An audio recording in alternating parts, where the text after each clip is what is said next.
बच्चों good morning. जय sir.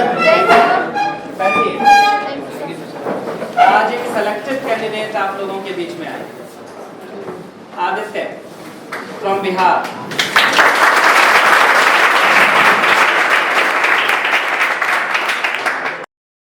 Sir ने बताया कि आपने 5 बार एसएसबी दिया है। 6 बार, 6 बार सेलेक्ट 5 बार आपका नहीं हुआ, तो उस प्रेशर को आपने हैंडल कैसे किया? जैसे कि एक क्वेश्चन गलत हो जाता है तो प्रेशराइज हो जाते हैं कि हो नहीं रहा। आपने 5 बार मतलब अटेम्प्ट करके आपका नहीं हुआ, आपने 6वीं बार में मतलब कहने का लड़के का ये है कि ये जो पुष्पा वाला एटीट्यूड है कि जब तक सेलेक्ट नहीं होगा तब तक ये एटीट्यूड कैसे डेवलप हुआ?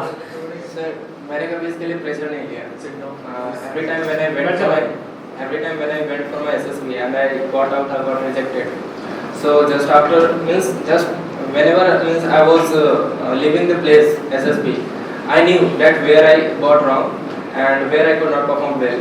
So that's why I never take performance pressure on myself, and I just decided that in the next attempt or after going from here, I will work on that and perform well in my next SSB. I never took pressure on that. मतलब आपका जो routine था, मतलब return से लेकर SSB तक का, तो आप इस तरह मैनेज की रूटीन पूरा होती है या रिटर्न के साथ जैसे जब करना होता है आप पूरा मतलब बता सकते स्ट्रेटजी पूरा मतलब कितने घंटे पढ़ते थे, कितने घंटे इंस्टा चलाते थे, कितने घंटे व्हाट्सएप चलाते थे, कितने घंटे फेसबुक चलाते थे, कितनी बार कंपनी गार्डन टहलने जाते थे, और कितना समय के साथ, कितना किताबों के साथ कितना समय लगाया जाता था? मैं पहली बार यहाँ पे इलाहाबाद आया था तो उस समय मैं सोशल मीडिया से कुछ यूज़ नहीं करता था। इनफैक्ट मेरे पास उस वक्त फ़ोन भी नहीं था, तो कुछ बाद मुझे फ़ोन मिल गया। तो ज़्यादातर मेरा फोकस पढ़ाई पर रहेगा। जब मीन्स क्लासेस के अलावा जब भी टाइम मिला तो पढ़ाई, और ऐसे हॉस्टल पे रहते तो दोस्तों के साथ मजाक मस्ती तो चलते ही रहता है, तो वो अलग बात है। लेकिन पढ़ाई मेन फोकस था, और ज़्यादा प्रेशर नहीं। मीन्स एक रूटीन लाइक आपको यहाँ पर भी मिल जाता है, लाइक एमपीएससी का कैसे प्रोसीजर चलता है फॉर द नेक्स्ट 6 मंथ। तो मेरे भी रिटर्न में उतना ही समय था, 6 मंथ का। मैंने सोच लिया जैसे इनका यहाँ पे मिला हुआ है, मैं उसी अकॉर्डिंग अपना सारा चैप्टर्स को कंप्लीट करूँगा। तो क्लासेस में जैसे जैसे चलता है मैं उसी अकॉर्डिंग उसको कंप्लीट करता रहा और टेस्ट भी देते रहा, ज़्यादा प्रेशर नहीं है। Any other candidate? हाँ, वैसे मेरा सिंपली पर्सनैलिटी को लेकर के रहता है। तो सिंपली मतलब जैसे कि इसका मतलब हम थोड़ा रूरल एरिया से आ रहे हैं, तो हम लोग का मतलब कभी इस सबसे कोई मुलाकात नहीं होती। सिंपली मतलब किस तरह मैनेज कर पाएगा पर्सनैलिटी को, मतलब सामने वाले को दिखा सके कि नहीं मेरे अंदर क्वालिटी है। बच्चा कंफ्यूज ज़्यादा है, बताइए। एक बार और क्वेश्चन। जैसे सिंपली जैसे सामने वाले को इंटरव्यू ले रहे हैं, तो मतलब हम मेरे अंदर वास्तव में क्वालिटी है, लेकिन हम वो मतलब दिखा नहीं पा रहे। मतलब लैक ऑफ एक्सपोजर की प्रॉब्लम है। लैक ऑफ एक्सपोजर है तो अब सामने वाले के सामने अपनी OLQs को कैसे हाईलाइट कर पाएगा? OLQs हैं लेकिन निकल नहीं रही है, यही क्वेश्चन है ना? हाँ, एसएसबी में टास्क इस तरह से ऑर्गेनाइज होते हैं कि आप जैसे अगर आप टास्क में अच्छा परफॉर्म करते हो तो वहाँ पर आपका OLQ दिख जाएगा। लाइक आपका ग्रुप डिस्कशन है तो आप ग्रुप डिस्कशन पार्टिसिपेट करके इम्प्रूव कर सकते हो। तो आप ग्रुप डिस्कशन में जब अच्छा पार्टिसिपेट करोगे तो आपको वहाँ से क्वालिटी निकल गया कि हाँ आप ग्रुप में इन्वॉल्व हो रहे हो, आप ग्रुप में अपना एक मौका बना पा रहे हो, आप ग्रुप को लीड कर रहे हो, कंट्रीब्यूट कर रहे हो अच्छा से, तो यहाँ से आपका एक क्वालिटी निकल गया। अब इंटरव्यू की जैसे बात है, interview mainly power of expression पे डिपेंड करता है और कॉन्फिडेंस पे, ठीक है। अगर इंटरव्यू जितना देर भी चलता है वहाँ पे आप पावर ऑफ एक्सप्रेशन और कम्युनिकेशन अच्छा होगा तब इंटरव्यू से अच्छा से इंटरेक्ट कर पाओगे, अपने आप को सही से रिप्रेजेंट कर पाओगे। अदरवाइज आप ज़्यादा खुल नहीं पाओगे और इंटरव्यू और आपको ज़्यादा क्वालिटी नहीं देख पाएगा। तो यहाँ पे ये मैटर करता है। ऊपर से कॉन्फिडेंस तो आपको कैसे इंप्रूव करोगे? जब आपका कम्युनिकेशन अच्छा होगा और नॉलेज अच्छा होगा तो कॉन्फिडेंस ऑटोमेटिकली अच्छा होगा। ये मानते हो कि नहीं? जब नॉलेज होगा मेरे पास और मेरे पास कम्युनिकेशन अच्छा होगा तो मैं किसी से भी बिना हेजिटेंसी के बात करूँगा और मेरा कॉन्फिडेंस दिखेगा। तो यहाँ भी आपको OLQ दिख रहा है। साइक ऑल डिपेंड्स ऑन प्रैक्टिस। तो आप प्रैक्टिस करोगे तो वहाँ साइक मतलब साइकोलॉजी, तो आप वो प्रैक्टिस पे डिपेंड करता है। एसएसबी के क्लास चलेगा तो आपको बताया देगा किस तरह से प्रैक्टिस करना है, कैसे स्टोरीज लिखनी है। तो ये यहाँ भी इससे भी आप जिस तरह से स्टोरीज लिखोगे वहाँ से OLQ निकालेगा। तो आपको OLQ रिप्रेजेंट नहीं करना, आपको बस एक ओवरऑल अच्छा बंदा बन के जाना है, ठीक है। मतलब ज़्यादा डोमिनेट नहीं करना है, नहीं मतलब ऐसा इंट्रोवर्ट भी नहीं बनना है, एक्सट्रोवर्ट भी नहीं बनना है, अच्छा बंदा बन के जाना है, कोऑपरेटिव होना चाहिए, कम्युनिकेशन अच्छा, नॉलेज अच्छा, ऐसे। बच्चों गुड मॉर्निंग। जय सर। बैठिए। आज एक सेलेक्टेड कैंडिडेट आप लोगों के बीच में आए, आदित्य फ्रॉम बिहार।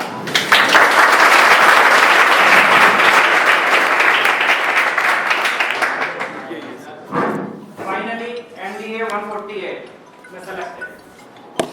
कहते हैं सफलता संघर्षों के बिना नहीं मिलती। हमारे साथ खड़े आदित्य भी उसी की एक नजीर हैं, उसी का एक उदाहरण है।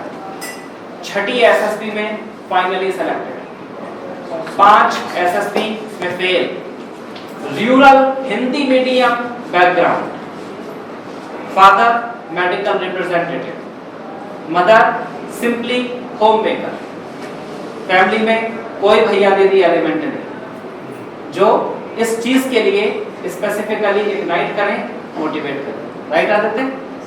सोचिए 5 बार एसएसबी में शॉर्ट लिस्ट ना होने के बावजूद बच्चा जब छठी एसएसबी देने जाता है तो उसके दिमाग पर कितना प्रेशर होता होगा या किस प्रकार की चीजें मन में चल रही होंगी।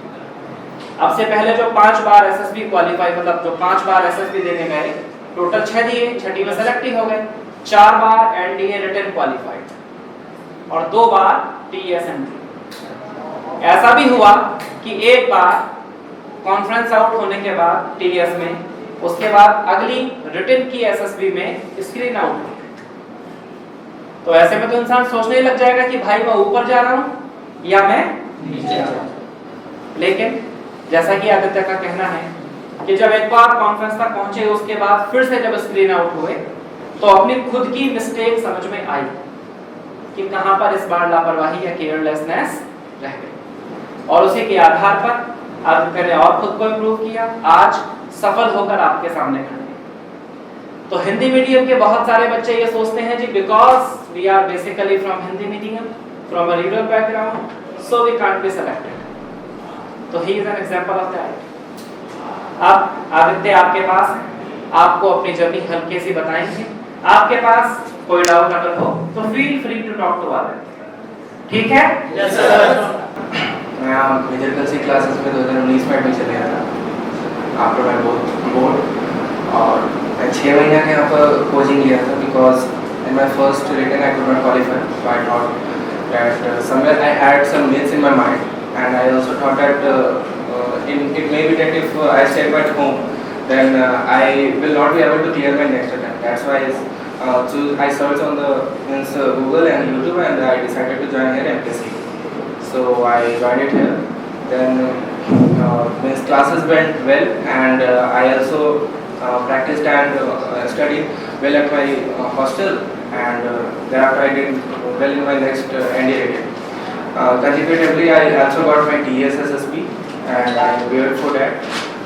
In some I got screen on conference out, and this was the journey for the next 5 attempts, and finally I went for my last ND attempt this year in the April, in this month only, and it was from 4th April to 8th of April. And as are you all aware of the SSB procedure? Like how is it conducted? What are the tasks given? So if you note that I will not be able to elaborate it because it is, as you all are right now preparing for the NDA written. So it is your first phase to go for the SSB. So you mostly will be focusing on that right now well, and when you will clear your SSB means written, then after you will get means SSB guidance from here only.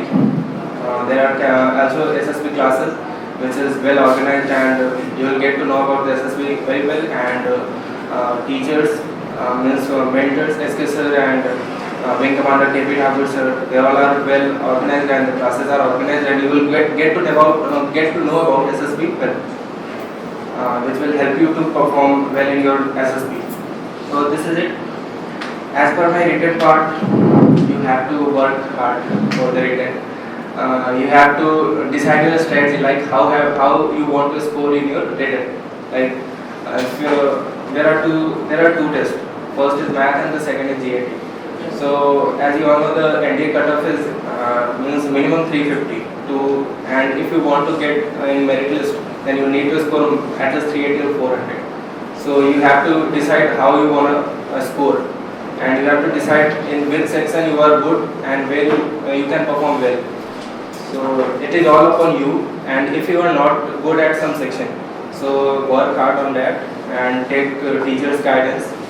And also there are many YouTube platforms also, and some doubt clearing session, and also there are doubt clearing session on the ground session, ground floor. So these all are the way you can perform well in your written right now. I think it will be in the September. So you have plenty, means enough time. You can work. It is enough time to clear your written. So don't worry about it, and means work hard or in organized manner. Not just don't focus on some subject more and leave it some. Means perform grossly in all the subject well. Thereafter you will able to get good rank. That's it. अब ये बताओ बच्चों, किसी के दिमाग में कुछ ख्यालात हों, कुछ बातें पूछनी हों, प्लीज। इंडिया का हम लोग का सिलेबस होता है वो काफ़ी लंबा चौड़ा होता है, 4 महीने बच्चे हैं, मतलब बस जैसे कि हम लोग कम टाइम में ज़्यादा चीज़ें कवर कर सकते। आपको मैथ्स का देखना होगा, मीन्स मैथ्स आप देख लो। अगर आपका मैथ्स अच्छा है तो आप कुछ चैप्टर शॉर्टलिस्ट कर लो, लाइक आई थिंक प्रोबेबिलिटी का। आदित्य, रिटन में आपके कितने मार्क्स आए थे इस बार? 520। 520 नंबर के रिटन में थे। सर ने बताया कि आपने 5 बार एसएसबी दिया है। 6 बार। 6 बार सेलेक्ट हो 5 बार आपका नहीं हुआ, तो उस प्रेशर को आपने हैंडल कैसे किया? जैसे कि एक क्वेश्चन गलत हो जाता है तो प्रेशराइज हो जाते हैं कि हो नहीं रहा। आपने 5 बार मतलब अटेम्प्ट करके आपका नहीं हुआ, आपने 6वीं बार में मतलब कहने का लड़के का ये है कि ये जो पुष्पा वाला एटीट्यूड है कि जब तक सेलेक्ट नहीं होगा तब तक ये एटीट्यूड कैसे डेवलप हुआ? सर मैंने कभी इसके लिए प्रेशर नहीं लिया। Every time when I went for my SSB and I got rejected. So just after whenever I was leaving the place SSB, I knew that where I got wrong and where I could not perform well. So that's why I never take performance pressure on myself, and I just decided that in the next attempt or after going from here, I will work on that and perform well in my next SSB. I never took pressure on after. मतलब ये इस approach पर चले कि ये नहीं तो कोई और सही, कोई और नहीं कोई और सही। लेकिन कुल मिला के जब तक सेलेक्ट नहीं होगा तब तक छोड़ेगा नहीं। और कोई कैंडिडेट? मतलब आपका जो रूटीन था, मतलब रिटर्न से लेकर एसएसबी तक का, फिर आप इस तरह मैनेज की रूटीन पूरा पूरी या फिर रिटर्न के साथ जैसे जब करना होता है आप पूरा मतलब बता सकते हैं? स्ट्रेटजी पूरा मतलब कितने घंटे पढ़ते थे, कितने घंटे इंस्टा चलाते थे, कितने घंटे व्हाट्सएप चलाते थे, कितने घंटे फेसबुक चलाते थे, कितनी बार सब्जी गार्डन टहलने जाते थे, और कितना समय के साथ, कितना किताबों के साथ कितना समय लगाया जाता? जब मैं पहली बार यहाँ पे इलाहाबाद आया था तो उस समय मैं सोशल मीडिया से कुछ यूज़ नहीं करता था। इनफैक्ट मेरे पास उस वक्त फ़ोन भी नहीं था, तो कुछ दिन बाद मुझे फ़ोन मिल गया। तो ज़्यादातर मेरा फोकस पढ़ाई पर रहेगा। जब मीन्स क्लासेस के अलावा जब भी टाइम मिला तो पढ़ाई, और ऐसे हॉस्टल पे रहते तो दोस्तों के साथ मजाक मस्ती तो चलते ही रहता है, तो वो अलग बात है। लेकिन पढ़ाई मेन फोकस था, और ज़्यादा प्रेशर नहीं। मीन्स एक रूटीन लाइक आपको यहाँ पर भी मिल जाता है, लाइक एमपीएससी का कैसे प्रोसीजर चलता है फॉर द नेक्स्ट 6 मंथ। तो मेरे भी रिटर्न में उतना ही समय था, 6 मंथ का। मैंने सोच लिया जैसे यहाँ पे मिला हुआ है मैं उसी अकॉर्डिंग अपना सारा चैप्टर्स को कंप्लीट करूँगा। तो क्लासेस में जैसे जैसे चलता है मैं उसी अकॉर्डिंग उसको कंप्लीट करता रहा, और टेस्ट भी देते रहा, ज़्यादा प्रेशर नहीं। कुल मिला के प्रेशर नहीं लेना। इसके बाद मतलब रिटर्न के साथ आप एसएसबी मतलब रिटर्न का टाइम तो बहुत कम बचता है ना, रिटर्न के बाद आपको 1 मंथ या मतलब 2 मंथ 3 महीने मिल जाते हैं। कितना दिन में एसएसबी रिटर्न के साथ साथ एसएसबी आपने किया या मतलब रिटर्न के बारे में? पहला बार जब मेरा रिटर्न था उससे पहले मैंने कभी एसएसबी छुआ भी नहीं, लेकिन बाद में जब आप स्क्रीन आउट या कॉन्फ्रेंस आउट हो जाते हो तो रिटर्न के साथ साथ आपके माइंड में एसएसबी भी चलते रहते हैं, ठीक है। तो उस मोमेंट पे चलते रहेगा और आप खुद एनालाइज करोगे, like if you are not able to perform well in your GTO task, if you are not involving in the group, then how can you improve your involvement in the group? Just by participating more in extracurricular activity, sports activity. So by this way you can improve your involvement. Like हमारे अंदर कुछ लोगों के अंदर problem होता है, like अगर आप ग्रुप में कोई टास्क परफॉर्म नहीं कर रहे तो आप थोड़ा सेपरेट हो जाते हो, आप इन्वॉल्व नहीं हो पाते ग्रुप में। तो अगर आप रियलाइज कर लियो कि मेरे अंदर ये प्रॉब्लम है, तो आप कैसे इसको इम्प्रूव कर सकते हो? Just by involving more in the group. अगर आपको लग रहा है कि आपका करंट अफेयर्स अच्छा नहीं जिसके कारण आप लेक्चर एक अच्छा नहीं दे पाए, तो इसका क्या आप न्यूज़पेपर पढ़ना शुरू कर दोगे रिटर्न के साथ ही, आप यूट्यूब पे वीडियोस फॉलो करना शुरू कर दोगे। ये सब तरीका है। अगर आपको लगे कि आप साइकोलॉजी में बैट अच्छा नहीं करते तो इसके लिए क्या कर सकते हो, डेली 1-2 बैट लिख लिए। अगर आपको 6 महीने के SSB में समय मिलेगा तो आप डेट काउंट कर लो, 6 महीने के 180 डे हो गया, तो एटलीस्ट अगर आप हर दिन 2-2 बैट भी करते हो तो आप कितना 400 वर्ड तो कर लिए। तो ऐसे करते हुए डे बाई डे आप अपने आप को इम्प्रूव भी कर सकते हो। पर्सनल इंटरव्यू के लिए क्या आप CIQ को बार-बार देख सकते हो, अपना PIQ भर सकते हो और उसका एनालाइज कर सकते हो कि कहाँ से क्वेश्चन बन सकते हैं। ये सब तरीका है। असेंबली में जो मतलब डिस्कशन में सिंपली हेजिटेशन बहुत ज़्यादा होता है, तो ये तो आप सोचोगे कि बस ऐसे रिटर्न की तैयारी करते रहते ये नहीं जाएगा। आप जितना ज़्यादा ग्रुप डिस्कशन में बेटा GD में बैठना पड़ेगा। हाँ, आप बोलोगे तभी जाएगा। जो इस बच्चे की प्रॉब्लम है ये आप में से अधिकांश बच्चों की प्रॉब्लम होगी। इस समस्या के समाधान के बच्चों देखो 2 ही रास्ते हैं केवल। या तो आपके पास कोई भैया, दीदी, दोस्त ऐसा हो जिसके साथ बैठकर आप डिस्कशन करें, डिस्कशन में गलतियां करें और वो व्यक्ति आपको आपकी गलती बताए, then on the ground of that टोका टाकी you automatically will be improve. यदि इस प्रकार का कोई भैया, कोई दीदी, कोई दोस्त किस्मत ने आपको आपके जीवन में नहीं दिया है तो फिर आप वेरी सिंपल थियरी के बैच के अलावा स्पोकन इंग्लिश के बैच में एडमिशन ले लीजिए, क्योंकि वहां पर दीदी, भैया और दोस्त वाला काम करने के लिए टीचर मौजूद है। टीचर वहां यही काम करेंगे, आपसे बुलवाएंगे, बोलने में आप गलती करेंगे, आपकी गलती आपको बताएंगे और धीरे धीरे आपकी वो गलती खत्म हो जाएगी। देखो बहुत सिंपल सी बात है, संघर्षों के बिना सुधार नहीं आता। या तो पहले से आपको अच्छी इंग्लिश बोलनी आती है, अब से पहले ही आप उसको सीख चुके हैं, इज अ डिफरेंट। और अगर पहले से आपको बोलनी नहीं आती है तो वर्तमान में सीखनी तो पड़ेगी। ये जिस चीज को हम एक्चुअली हेजिटेशन कह देते हैं, ये मूल रूप से हेजिटेशन नहीं, लैक ऑफ परफॉर्मेंस होती है। अब से पहले हमको पता है, हमने कभी फ्लॉलेस मतलब गलती के बिना वाली अंग्रेजी बोली नहीं, हम ये बात जानते हैं। तो ऑटोमेटिकली इंग्लिश बोलते समय हमारा कॉन्फिडेंस जनरेट और डेवलप नहीं होगा। और अगर हमारे अंदर कूट कूट के ये बात भरी है, यार हम तो नंबर 1 के बकैत हैं, बेहतरीन बकवास कर देते हैं, दोनों भाषाओं में, हिंदी में भी अंग्रेजी में भी, लोग हमारी बातें सुन के हमारी तारीफ करते हैं। सत्यनारायण की कथा से लेकर पुष्पा की स्टोरी तक पे हम बात करने की क्षमता रखते हैं। तो ऑटोमेटिकली आपको अपनी इंग्लिश बोलने की कैपेसिटी को इम्प्रूव करने की आवश्यकता नहीं है, यू ऑलरेडी आर इम्प्रूव।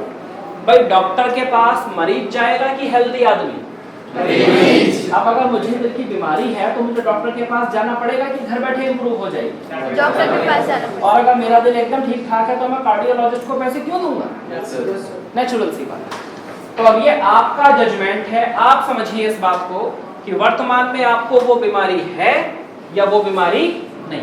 बीमारी है तो समाधान कीजिए, दीदी से करवाइए, भैया से करवाइए, दोस्त से करवाइए या तो कोचिंग के टीचर से करवाइए।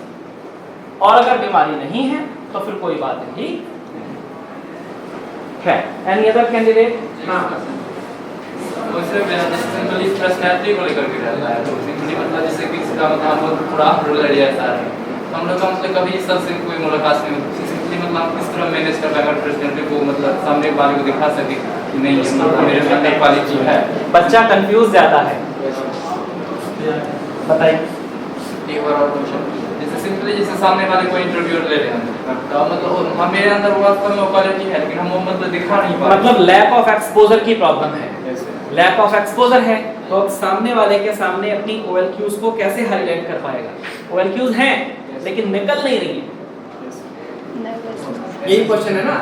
हाँ, बताइए। SSB में टास्क इस तरह से ऑर्गेनाइज होते हैं कि आप जैसे अगर आप टास्क में अच्छा परफॉर्म करते हो तो वहाँ पर आपका OLQ दिख जाएगा। लाइक आपका ग्रुप डिस्कशन है तो आप ग्रुप डिस्कशन पार्टिसिपेट करके इम्प्रूव कर सकते हो।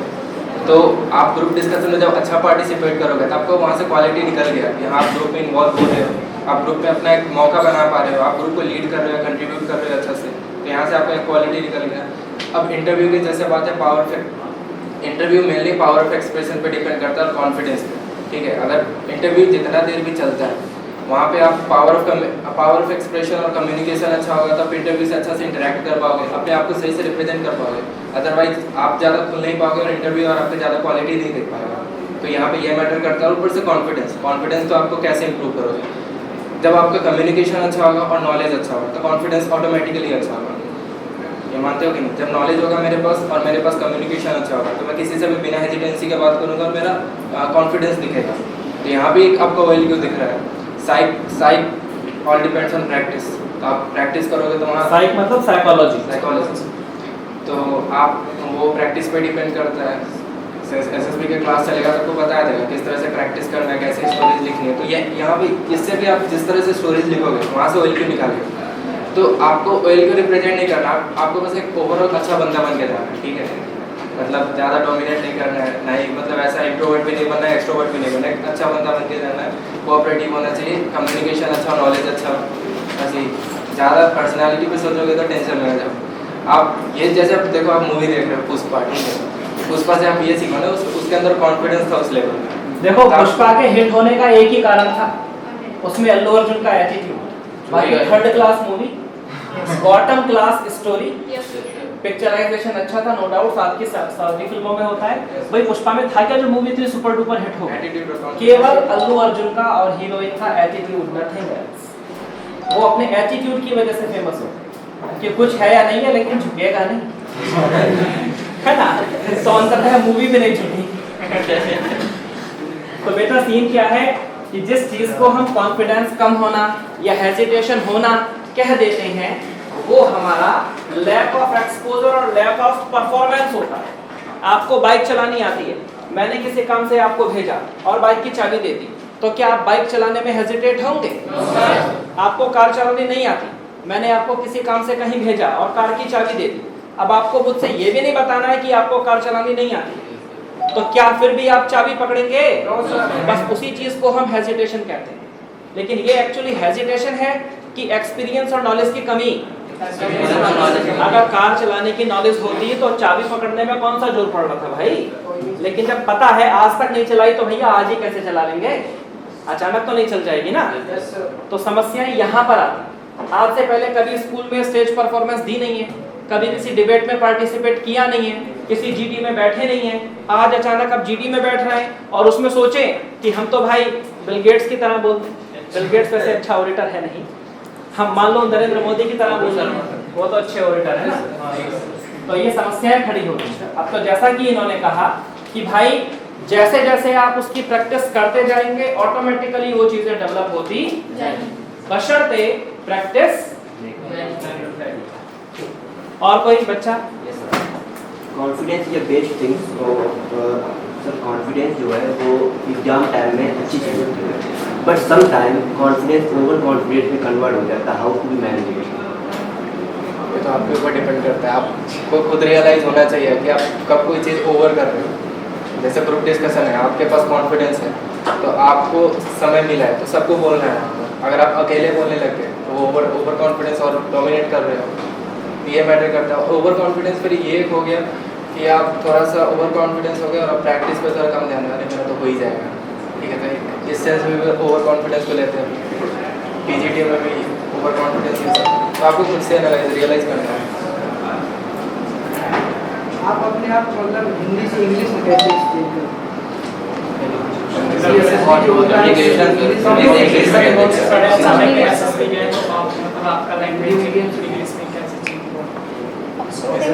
कम्युनिकेशन को इंग्लिश में बात करना होता है, कुछ स्टोरीज इंग्लिश में लिखनी होती है, तो ठीक है। इसमें कैसे आप कमांड कमांड ठीक है, जनरल इंग्लिश में चलता है, ज़्यादा बिल्कुल हाई फाई इंग्लिश नहीं चाहिए। बट कम्युनिकेशन आप कैसे, आप खुद से सोचो कि आप कम्युनिकेशन कैसे इंप्रूव कर सकते हैं, just by talking to others. और आप क्या कर सकते हो, इंग्लिश न्यूज़ फॉलो कर सकते हो, इंग्लिश मूवीज़ अगर आप देख सकते हो और टाइम है तब, अदरवाइज ऐसे नहीं। आप इंग्लिश सीखने के लिए दिन भर मूवीज़ देखो तो ये भी लॉजिक नहीं बनता। अगर आप न्यूज़ देखो तो ज़्यादा फायदा करेगा क्योंकि उससे नॉलेज भी होगा और कम्युनिकेशन भी होगा, ठीक है? कम्युनिकेशन भी होगा। और जस्ट बाय टॉकिंग और खुद में बात करो। अगर आपको टाइम मिलता है तो आप कुछ लिखो, ठीक है? लिखने से भी अगर आप इंसान अपना डेली रूटीन भी लिखते हो, दिन भर में आपने क्या किया, तो वहाँ पर बहुत सारे ऐसे सेंटेंसेस और वर्ड्स आएंगे जिसका आपको इंग्लिश मीनिंग नहीं पता होगा, तो उसके थ्रू आप सीख सकते हो अगर हाँ इसका मतलब क्या होगा, खुद से प्रैक्टिस करके सीख सकते हो। और कोई बच्चा सर मुझे पूछना था कि आपसे क्या क्या गलती हुई थी जो आप 5 बार रिजेक्ट हो गए? हाँ जी, तो बताओ उससे मुझे भैया। भी एक्सपीरियंस मिलेगा ना, तो मैं नहीं करूँगा चीज़। जब मैं रिजेक्ट हुआ था तब का मैं जो मिस आप जो- मिस आप 5 बार जब आप रिजेक्ट हुए तो उन 5 बार में कुछ तो गलतियां हुई होंगी। हाँ। रिजेक्ट क्यों हो गए? स्क्रीन आउट का मेरा पहला गलती था, मैंने अच्छा स्टोरी नहीं लिखा था पीपीटी। पीपीडीटी में आपको नैरेटिव लिखना पड़ता है ना, एक पिक्चर देख के आपको स्टोरी लिखनी पड़ती है, उसकी बात कर रहे हैं। तो जो स्टोरी इन्होंने लिखी वो अच्छी नहीं लिखी थी, क्योंकि जो लिखेंगे वही बोलेंगे। हाँ, इसीलिए पहली बार स्क्रीन आउट हो गए। और वो पब्लिक स्पीकिंग फियर जानते ही हो, तो वो मेरे अंदर भी था, तो मैं अच्छे से पब्लिक स्पीकिंग फियर मतलब जैसे भी आप लोगों के सामने खड़े होकर बोल रहे हैं, अभी ये कॉन्फिडेंट है, बोल रहे हैं, ऑलरेडी लड़का सेलेक्टेड है, लेकिन 3 साल पहले ये कंडीशन नहीं है, तो इसलिए पब्लिक स्पीकिंग फियर की वजह से 1-2 बार रिजेक्ट हुआ। आगे बताइए। जीटीओ में मैटर करता है आपको, वहाँ पे भी कॉन्फिडेंस चाहिए होता है, तभी आप आगे से लीड कर पाओगे। ठीक है, तो पहले एसएसबी में जब मैं कॉन्फ्रेंस आउट हुआ था, वहाँ पे जीटीओ और साइक अच्छा नहीं गया था, interview was good because communication ठीक था, तो इंटरव्यू अच्छा गया था। बट जीटीओ उसके लिए कुछ नहीं, उसके लिए मैं यहाँ कोचिंग किया था और कुछ यूट्यूब पे वीडियोस देखे, मीन्स पीजीटी ये सब के लिए, तो वहाँ से आइडियाज आया। नेक्स्ट टाइम गया तो खुद से इम्प्रूव हो गया, मैं अगली बार कॉन्फिडेंट होकर गया था, नहीं इस बार कुछ भी हो जीटीओ में अच्छा परफॉर्म करूँगा और आगे से लीड करूँगा। तो जीडी जीपी ग्रुप फिर पीजीटी प्रोग्रेसिव ग्रुप टास्क जो आपको ग्राउंड पे टास्क सॉल्व करने होते हैं, ठीक है, तो वो सब अच्छा गया क्योंकि उसमें उस अटेम्प्ट में कॉन्फिडेंस के साथ गया था। ठीक है, और साइकोलॉजी में प्रैक्टिस चाहिए और सेल्फ इवेल्यूशन और दोस्तों के साथ डिस्कस करो और सर तो यहाँ गाइड करेंगे। ठीक है, और किसी बच्चे को कुछ पूछना हो?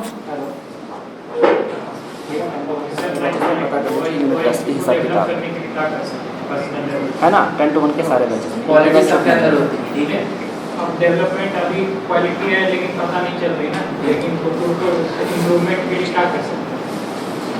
आप अपना डेली रूटीन को डिसिप्लिन कर सकते हैं, रूटीन ऑर्गेनाइज कर सकते हो। ठीक है, और ऑयल की देखो ऑफिसर लाइक क्वालिटी क्या सभी के अंदर ऑयल की मौजूद होती है। ठीक है, यही मैटर करता है कि आप उस टास्क में अपने आप को वो क्वालिटीज़ रिप्रेजेंट कर पा रहे हो कि नहीं। आप ये भी सुने होंगे कि एक बंदा रिकमेंडेड होता है, नेक्स्ट अटेम्प्ट में जाता है तो वो कॉन्फिडेंस आउट हो जाता है। इसका रीज़न क्या है? क्योंकि नेक्स्ट अटेम्प्ट में वो अपने क्वालिटीज़ को रिप्रेजेंट नहीं कर पाया। तो क्वालिटी सबके अंदर होती है, आप उस दिन उस टास्क में अपने क्वालिटीज़ को रिप्रेजेंट कर पा रहे हो कि नहीं, ये मैटर करता है। और एसएसबी का जैसे क्वालिटी सबको पता है, इफेक्टिव इंटेलिजेंस, रीजनिंग एबिलिटी, तो पावर ऑफ एक्सप्रेशन क्या, कम्युनिकेशन के थ्रू आप कर सकते हो। रीजनिंग इफेक्टिव इंटेलिजेंस क्या है, कोई भी अगर आपको प्रॉब्लम मिलता है तो आप कितना जल्दी उसको सोच सकते हो। ठीक है, उसको कैसे टैकल करना है, तो यहाँ पे आपका इंटेलिजेंस आता है। ऑर्गेनाइजिंग एबिलिटी बताइए, आप अपना डेली रूटीन अच्छा से करो, ये सब आप किसी भी चीज़ को ऑर्गेनाइज कर रहे हो, मान के चलो आपको ऑर्गेनाइजिंग एबिलिटी अच्छा नहीं है तो आप इसको कैसे इंप्रूव कर सकते हो। आप कुछ इवेंट्स फंक्शन, अपने घर पे कुछ बर्थडे है तो उसको ऑर्गेनाइज करो, इससे आपका एबिलिटी इंक्रीज होगा। तो डे टू डे लाइफ में बहुत सारे टास्क होते हैं जिसमें आप केयरफुली उसको ऑब्जर्व करोगे और उसको परफॉर्म करोगे, तो उससे आपका ओएल की इंप्रूव होगा। ओएल की कोई बाहर से नहीं आता है, मीन्स आप आर्मी में जाके इंप्रूव कर सकते हैं। ठीक है बच्चों, लास्ट क्वेश्चन पूछो बेटा। तो ये जैसे अगर आपने इतनी बार फेल हुए तो आपकी फैमिली फैमिली ने कभी वो प्रेशर नहीं डाला, सपोर्ट रहा सर? आई थिंक तो फैमिली का वो सब कुल मिलाकर भाई देखो, जिंदगी में समस्याएं तो आती ही, लेकिन आपको सफलता तक ले जाने के लिए फिर वही बात, पुष्पा वाला एटीट्यूड मायने। समस्याएं हर किसी की लाइफ में आती हैं, आप तो जानते ही हैं, आप लोगों ने भी कहानी सुनी होगी, फादर ऑफ डेमोक्रेसी माने जाते हैं अब्राहम लिंकन, यूएस के राष्ट्रपति, फादर ऑफ डेमोक्रेसी। उनका बड़ा फेमस डायलॉग था कि democracy is the government by the people, for the people, on the people. Abraham Lincoln ने 4 बार शादी करी, 4 बार बीवी छोड़ के चली गई या तो एक्सपायर। उस बंदे को लाइफ में 3 बार जॉन्डिस हुआ, इतना तगड़ा हुआ कि बस मरते मरते बचा। जिंदगी में 5 बार बिजनेस किया, 5 बार बैंकरप्ट, 5 बार किया और 5 बार बैंकरप्ट। बोर्ड की मेंबरशिप से लेकर प्रेसिडेंसी तक सारे इलेक्शन लड़े और केवल एक जीते, प्रेसिडेंट अमेरिका की प्रेसिडेंसी। उसके नीचे के जितने इलेक्शन अब्राहम लिंकन ने लड़े, एक तरफ से सारे के सारे वो बंदा हारा। एक सामान्य इंसान होता तो 5-6 बार सुसाइड कर लेता, एक सामान्य इंसान होता तो 5-6 बार सुसाइड करता, लेकिन ऐसे ही कोई फादर ऑफ डेमोक्रेसी नहीं बन जाता। उसके लिए दुनिया भर के कष्ट, दुनिया भर के संघर्ष तो उठाने पड़ते हैं। अब ये क्या समस्या है, यहाँ क्या है कि एक्स्ट्रा क्लास लगाई शाम को 5 बजे, पता चला आधा बैच गायब, आधा बैच आया और आधा बैच एक्स्ट्रा क्लास में भाई आया ही नहीं। पता चला मॉक टेस्ट के लिए, यूनिट टेस्ट के लिए बुलाया गया, किसी की मम्मी आ गई, किसी के पापा आ गए, कोई घर चला गया, किसी को मौसी के यहाँ शादी में जाना है, किसी को मामा ने बुला लिया। 50 बच्चों के 50 प्रकार के एक्सक्यूज। बस यही 2 चीजें होती हैं, एफर्ट और एक्सक्यूज, जो इस बात को डिक्लेयर करती हैं कि आने वाले 2 साल के बाद कौन यहाँ अपने जूनियर्स के सामने ऐसे खड़ा होगा। तो ऐसे खड़े होना है, ऐसे खड़े होना है, तो एक्सक्यूज काम आएंगे कि एफर्ट? तो एफर्ट करोगे कि नहीं? मॉक टेस्ट में आ जाओगे की बात, एक्स्ट्रा क्लास में आ जाओगे, यूनिट टेस्ट छोड़ोगे तो नहीं? कंफर्म हो? भाई के सामने कमिटमेंट कर रहे हो, बुला देंगे इसको फिर 3 महीने बाद कि देखो भाई इन बच्चों ने आपके सामने कमिटमेंट किया था और अब इस नालायक का ये हाल है, इसका ये हाल है, इसका ये हाल है। समझ गए? चलें भाई।